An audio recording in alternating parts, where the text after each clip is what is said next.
こんにちは、月島です。今回は小さくて軽量な Nintendo Switch 用コントローラーのホリパッドミニを開封レビューしていきたいと思います。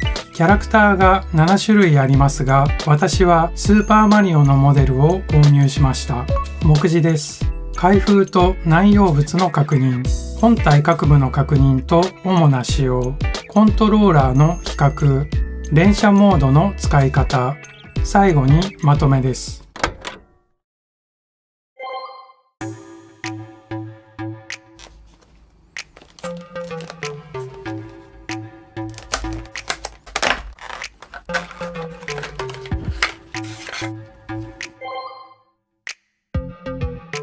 コントローラー本体、取扱説明書です。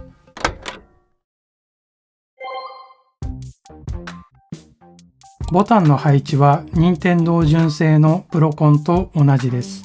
中央にあるターボボタンとターボ LED はホリパッド特有のものです。これらは連射を設定するときに使用します。連射モードの使い方はまた後で見ていきます。ホリパッドミニは Nintendo Switch に有線接続するコントローラーです。接続方法は Nintendo Switch をドックに接続します。ドックの USB 端子にコントローラーの USB ケーブルを接続して使用します。基本的に特別な設定をしなくても使用できるようになります。ジャイロセンサー、加速度センサー、モーション IR カメラ、プレイヤーランプ、HD 振動、お知らせランプ、NFC、近距離無線通信、以上の機能を使用するゲームでは快適にプレイすることができません。サイズ、幅約 130mm、奥行き約 30mm、高さ約 70mm、重さ約 160g、ケーブルの長さ約3メートルです。純正プロコン、ホリパッドと比較をしてみたいと思います。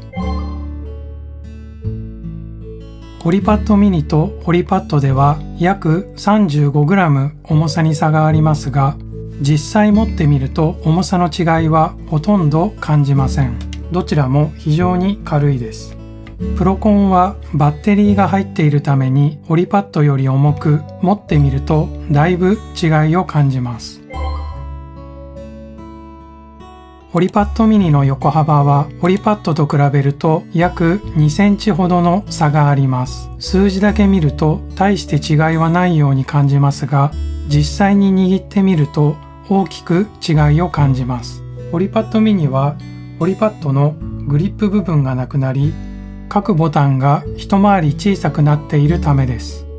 大人が持つとかなりコンパクトです。ただ、その代わりにホリパッドと比べて十字キーや右スティックに手が届きやすくなっています。ホリパッドは Y ボタンや十字キーが少し遠く押しづらく感じます。純正プロコンのボタンはちょうど良い位置にあると思います。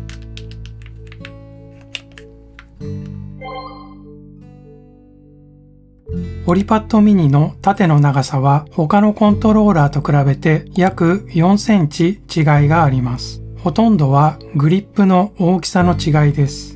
ホリパッドはグリップが大きすぎると思います。もう1センチくらい小型になると持ちやすくなると思っています。プロコンもそう感じていて、縦の長さは 100mm くらいが良いかなと思います。ホリパッドミニはファミコンやスーパーファミコンのコントローラーのような感じです。慣れればこのサイズは大人でもありだと思います。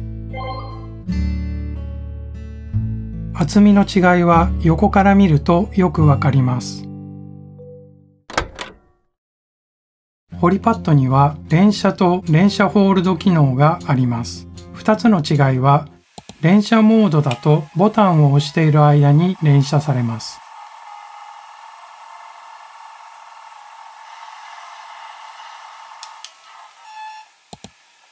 連射ホールドはボタンを離している時に連射されて、ボタンを押すと連射が止まる状態です。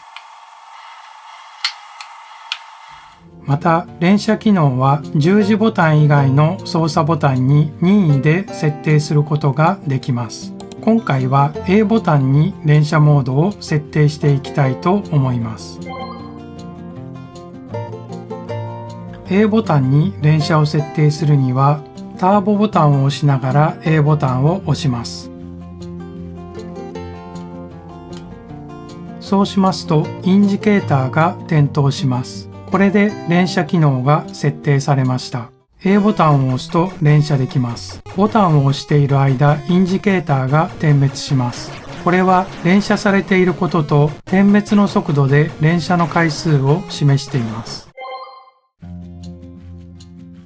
ホリパッドは連射速度を3段階に切り替えることができます。切り替える方法はターボボタンを押しながら右スティックを動かします。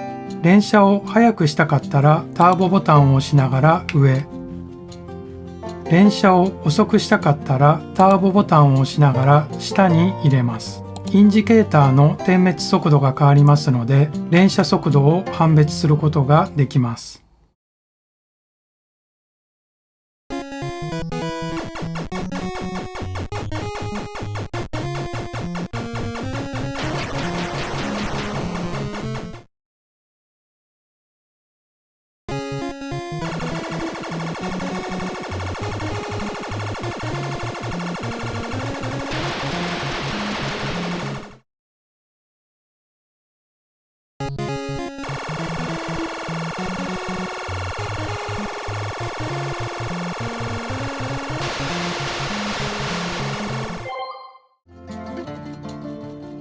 A ボタンに連射ホールドを設定する場合、通常の連射モード時にターボボタンと A ボタンを押すと設定されます。A ボタンから指を離した時にインジケーターが点滅していれば設定成功です。シューティングゲームなどで基本的に連射しっぱなしの場合はこの設定にしておくと指が楽になります。ゲーム上で連射が必要ない時に A ボタンを押すと連射が止まります。連射機能を終了させるときはターボボタンを押しながら A ボタンを押します。連射モードの時はターボボタンを押しながら A ボタンを2回、連射ホールドの時はターボボタンを押しながら A ボタンを1回押します。現在は連射ホールドが設定されています。インジケーターが消えれば連射オフになっています。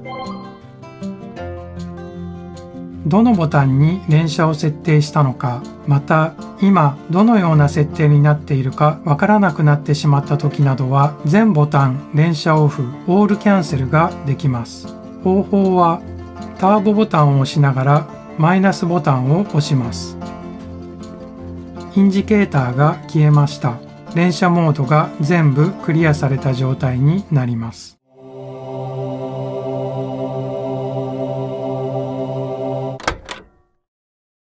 ホリパッドには連射機能がありますが、ジャイロセンサーや加速度センサーなど純正のコントローラーに比べるとついていない機能がいくつもあります。プレイするゲームによっては快適にプレイできない場合がありますので、購入する際はよく検討をしてください。ファミコンやスーパーファミコンなどのレトロゲームを連射機能を使用して楽しむ場合にはとても良いコントローラーだと思います。それでは最後までご視聴ありがとうございました。